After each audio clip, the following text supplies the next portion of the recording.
going, guys? Good, how you doing? Doing pretty good. Good. Anything I can help you out with? Yeah, I got a good question for Sure. you. Can I just get name and badge number so I know I'm speaking with? Yeah.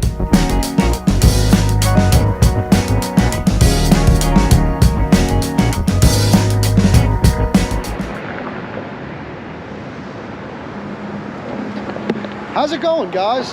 Amagansett Press. We are coming to you today from the intersection of Gold Avenue and 6th Street in Albuquerque, New Mexico. And right around the corner is a federal building, federal courthouse. And we're just going to pay a little visit on these folks here today. They do have security walking around the perimeter of the building. And we're going to find out if they honor and respect our right to be out on the public sidewalk taking video and photographs of the federal building slash courthouse. I am out with Watching the Watchman today. And let me just give you a little view of the neighborhood here where we are. And you can kind of get a glimpse of the building there. I'm just staying on this side because I don't want to give up our position here. But while I'm doing the neighborhood visual here for you, time and temperature check. Today is Friday, June 2nd. It is 1:35 in the afternoon, and it is 88 degrees and humid and hot out in Albuquerque, New Mexico. How you making out there, Watchman? Good. Oh, you ready? Yeah. Let's go see what's going on. So here is the federal building, United States Courthouse.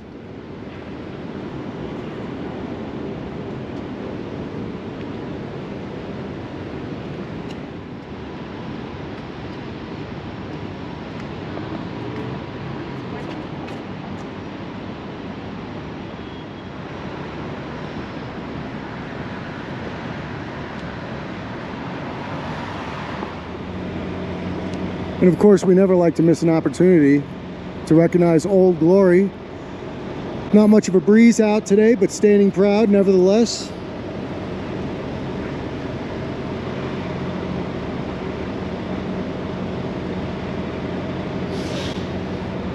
POW MIA, not forgotten, never forget.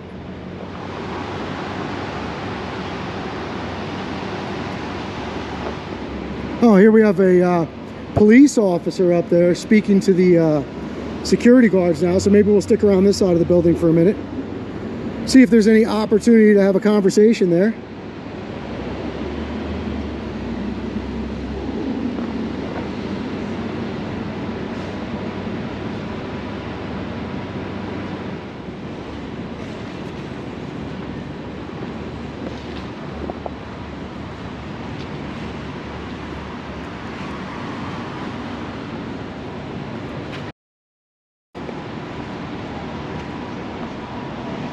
How's it going, guys? Good, how you doing? Doing pretty good. Good. Anything I can help you out with? Yeah, I got a good question for Sure. you. Can I just get name and badge number so I know I'm speaking with? Yeah, it's Inspector Markham, 7 Paul 713. Markham, 7 Paul 713. Correct. Good.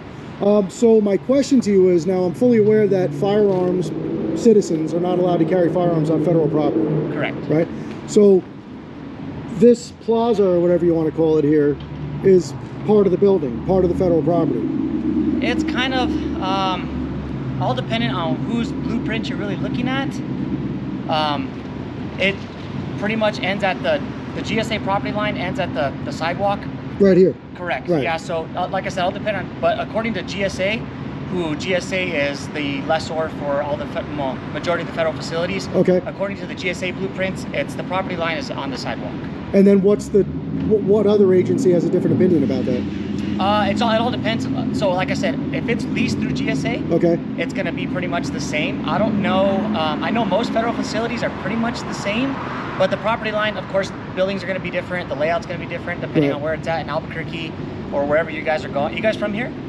Well, I'll answer that question for you in a Okay, minute. But so basically where you're standing, as far as you're concerned as a law enforcement officer, is federal property, and, Right. and a citizen would not be able to carry a firearm on that Correct. part of the Correct. property, right? Correct. So then that leads to my question, because I see you have a sign at the security checkpoint saying no firearms allowed in the building. Correct. Shouldn't there be a sign out at the perimeter of the building letting people, because if my point is, if I walked up where you are, walk through those doors and enter the building, I just violated federal felony law. So we try to give, for individuals that are open carry, okay, right? Because we are in an open carry state. Okay.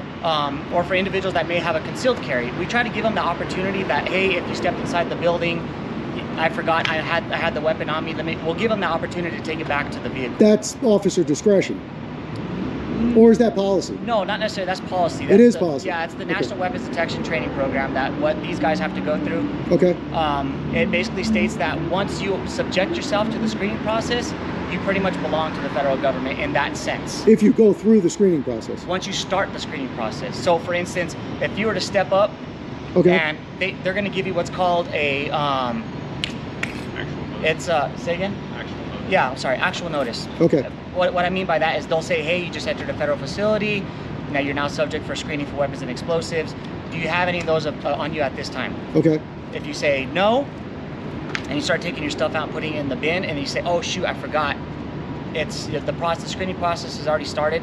Therefore, we can no longer let you go back to your vehicle to return the item. But if before that So if somebody says, so what if they would have said yes? Then we'll let you go back to your vehicle. So if somebody lies to you, basically, or forgets that they have a firearm on, sure, which I guess would be a difficult thing to do. But if you happen to forget, once you're in, so then at that point, what would you do?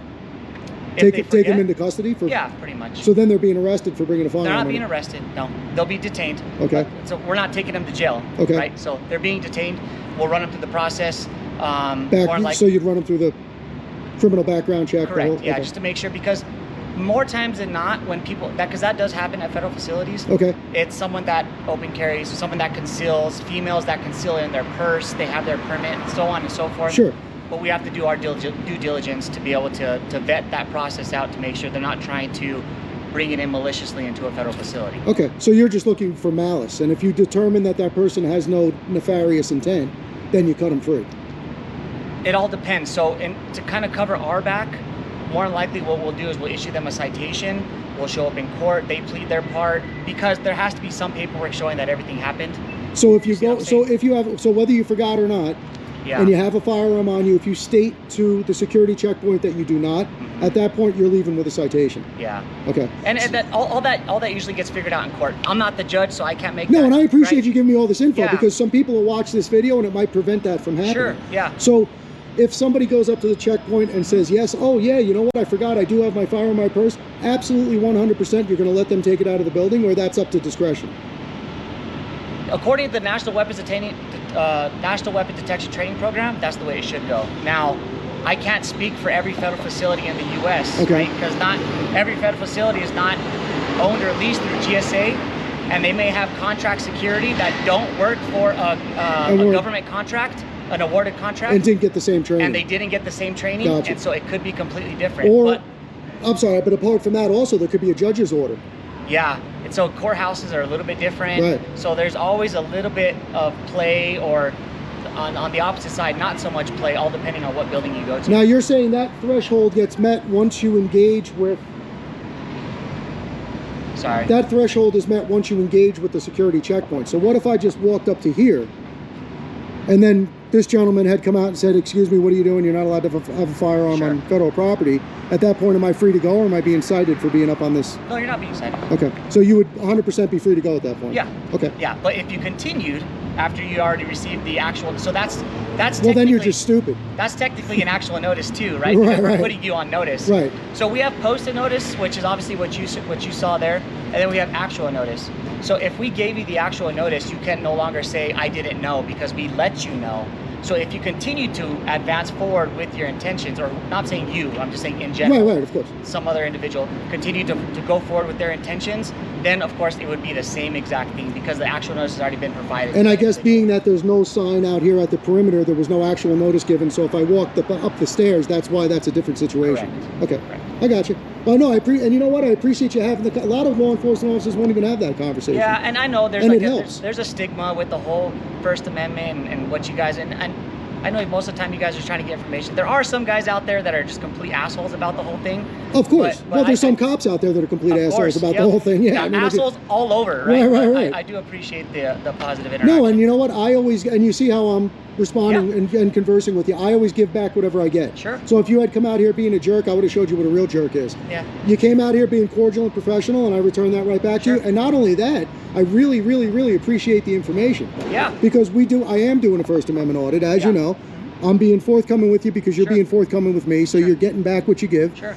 And there are probably a lot of people that are going to benefit from the information that you just gave me. Yeah, because I mean, up until this point, a lot of people probably didn't know that. So I didn't know that exactly how it worked. You know, it's hard we can read the law, which is sometimes, whether it's intentional or not intentional, very ambiguous the way it's written. Sure. But we don't have privy to your training. Sure. So we don't know what your directives are in certain situations. Right. So it's, you know, and I think it's good to make that stuff very obvious and let it out to the public, because why try to catch somebody doing something wrong when you can prevent them from doing it? Right. And like, we try to give everybody the benefit of the doubt. Like, I mean, there's been people that have come in, they said they didn't have anything, they were 100%, they checked their person, and then it ended up being in their suitcase or their briefcase or their purse. And so, I mean, like I said, we have to follow our policies and procedures, just like the letter of the law, right? And we can't just let somebody go because, oh, I didn't know. Of course. Because then something negative could come from that as well. So. And just like you said, there are some photographers that go out there just trying to instigate and create a scene and rile you guys up and get you to do something stupid.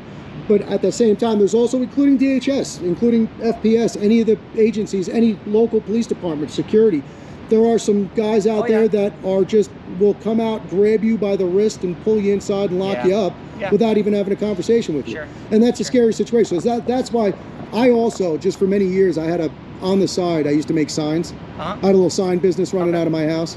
So signs are just a thing for me. Like, some people take pictures of birds. Some people take pictures of trains, which I think is weird. I take pictures of signs, and I am very specific about looking at signage and trying to find flaws with it.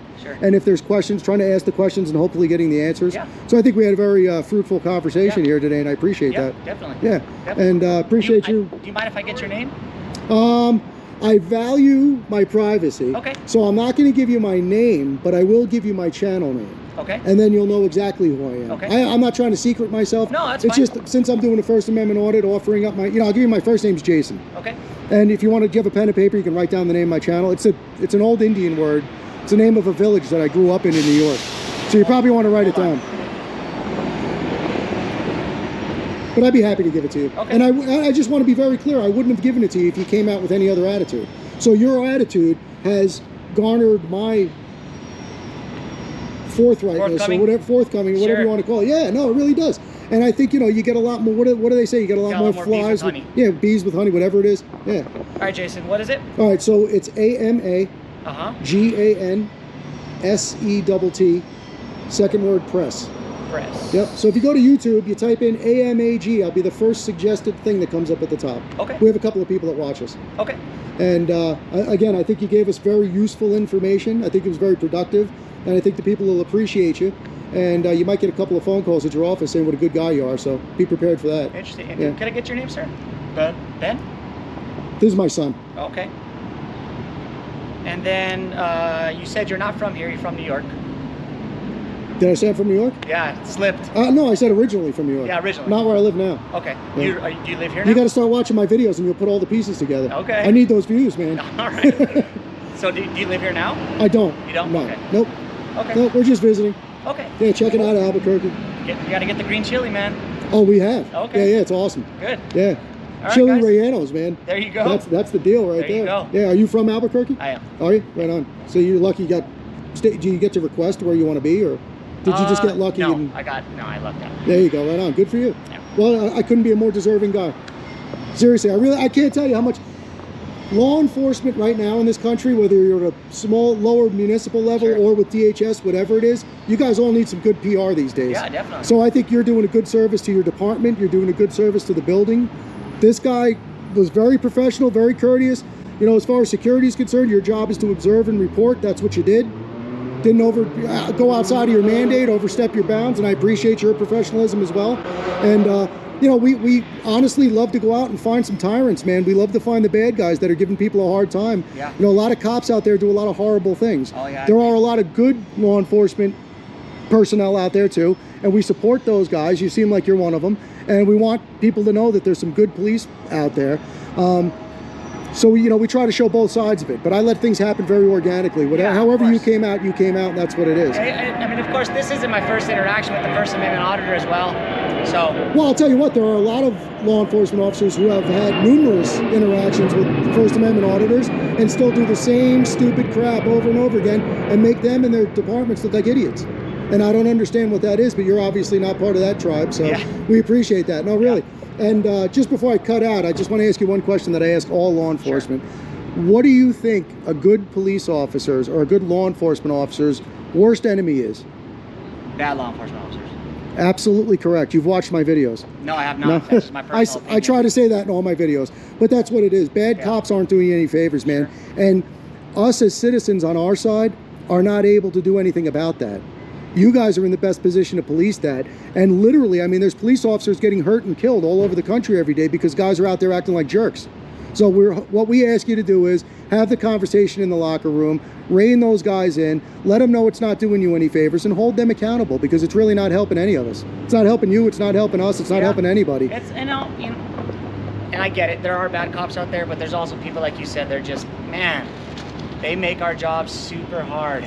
Yeah, but you know what? When you take a position like you've taken, you chose to be a law enforcement officer, you're supposed to have the emotional and mental fortitude to deal with those things. Right. And if you don't, then you shouldn't be in law enforcement, because now you're a loose cannon, and that's a very dangerous situation. Sure. I can't tell you how many situations I've been in with law enforcement where it's the law enforcement officer escalating the situation deliberately. And that could turn into a mess. And, you know, everybody might go home from that scene that day. That officer might even win that day. But who knows what that person's going to come back and do 3 weeks later, because now they're pissed off at law enforcement needlessly for no reason. Yeah. So you guys, I'm not, you know, I don't like to throw the public servant thing around. I'm not trying to treat anybody like they're beneath anybody. Sure. You chose a noble profession, and we expect you to act in a noble way. Sure. And if there's guys out there that are working with you or you're aware of, have a conversation with them, man. Have a conversation with the higher ups. Turn them in before it turns into a mess. I will say this, and I'm just speaking for our guys here, the guards, and all of our officers with Federal Protective. Man, we got these guys here are really squared away. Well, that's my experience here today. Yeah, they're really squared away. Well, and we appreciate. I can't tell you how much we appreciate that, because people lose their lives. Law enforcement, citizens, people wind up locked up for years and years and years that really didn't need to happen that way. And things can go south very easily. And once things start going that way, it's hard to bring it back. Right? So the best thing to do is de-escalation.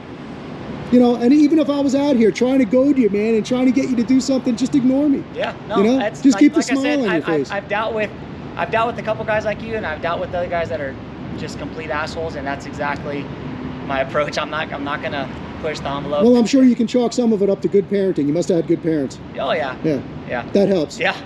So that's why I do this with my son. We don't want to be the obnoxious guys that are out here looking for a problem. You know, we want to have dialogue and communication solves a lot of problems. And I think that, and I've said that, and my viewers are going to be sick of hearing me say it, but I don't have to understand and appreciate everything that you do, and you don't have to understand and appreciate everything I do, but we need to respect each other's rights to do as we do. And there's always that middle ground. And if we're mature, grown, sane, sober men, there's no reason we can't find that middle ground, shake hands, walk away, and be better people at the end of the day. That's all it's about. So that's what we're out here trying to do. All right. Well, I'm sorry, your last name again? Markham. Officer Markham. I appreciate you. Thank you very much, sir. Appreciate it. Thank you. Take care. And what was your name, sir? Jared. Jared? And can I just, Jared Smith? Yeah. And can I just ask your guard number so I know who's here? Or do you have a serial number or a guard number? 872. 872. Thank you, sir. I appreciate you. No worries, man. You have a wonderful day. You guys have a great Stay day. safe, guys. Be safe. Appreciate you. Out there, all right? I'll see you too. Just so you know, if you go to any other federal facilities, you might get me. Any other federal facilities here? Yeah. I got you. Well, then we'd be lucky. Yeah. Well, you know what? And seriously, don't just forget about this interaction, because this happened for a reason. Right? We were both wound up here. We could have been anywhere else. Have the conversation. Don't even wait for somebody to do something wrong. Have the conversation with your buddies, man, and just talk to them. Open up dialogue. You know, just let them know what's going on. And you might save one of them from getting hurt. You might save one of us from getting hurt. And who knows? You know, just talk the talk. All right, guys. Have a wonderful day. Thank you. Appreciate it. There you go, Watchman. All right, guys. That couldn't have gone any better. Exactly what I was hoping for. you know, I always say that the drama and the yelling and screaming and the threats and all that nonsense that everybody likes to see, you know, that's entertainment.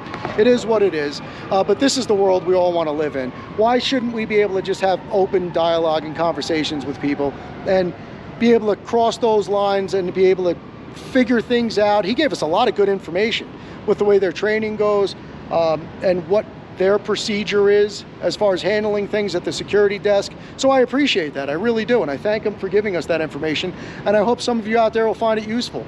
I think this was a wonderful stop, and you know, I hope we find more of these. They're not all going to go this way, but we really love these, and this is the end goal. I hope at the end of the day, after you know, whatever time, months, years, however long we're going to be doing this here on YouTube, I hope they all go this way. I hope this is what the world turns into, and I'm never going to lose hope and faith that that could come back again one day, because I remember the good old days, and you guys will get into, oh, this has been going on since 1926 and this has been going on since 1939. All I know is when I grew up, you could approach a cop, you could have a conversation with them. They were human beings, they weren't militarized, they were walking around with a simple 6-shooter revolver on their hip, and that's all it was, man, and it was a guy that was out to protect his community. You know, where all this corruption and fraud and egos and power tripping has come from, I have no idea. I don't even care. We just want to put an end to it. So if we find the bad guys out there, we give them hell. We find the good guys out here, we want to congratulate them and have a great conversation with them like you saw here today. And I feel very good about this, and I hope you guys do too, and I hope you enjoyed it. So that's it. That's going to wrap it up. Also, never want to leave you guys without mentioning that the best way to support our channels, if you're so inclined to do so, is to like, share, comment, subscribe. And I say that every video, but I really want you to stop what you're doing right now and hit the like button. Leave a comment. Share the video with somebody you know and somebody you care about. Subscribe to us. You know, all those things get our videos out to more and more people, so that more and more people can watch them, enjoy them, and hopefully learn something. Education is the end goal here at the end of the day. And I think we learned something here today. So spread it around. It really helps us. Don't just hear what I'm saying. Do me a favor. Hit the like button. If you're getting value out of this, do it for us. It doesn't cost you a penny. And I invite you to do the same for Watching the Watchman. He's doing great. You'll see a lot of stuff in his videos you won't see on mine. He puts information and maps and all kinds of stuff on there. So as always, there'll be a link in the description of his channel. I invite you to check him out. And that's it. So we're gonna hop back in the truck, head down the road, and see what else we could find for you here in Albuquerque. So for now, coming to you from the United States Courthouse at the intersection of 6th Street and Gold Avenue, Watching the Watchman, Amagansett Press. We'll catch you on the next one, guys. Out.